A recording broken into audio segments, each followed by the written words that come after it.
Huh, I wonder. JK.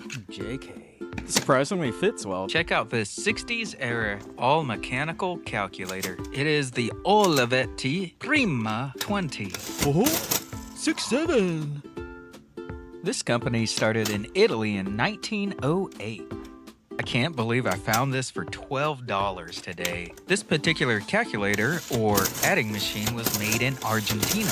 It surprisingly has 2 mechanical memory registers. Check out the steps that you have to go through to multiply 2 numbers. In this case, I want to find the meaning of 6'7"?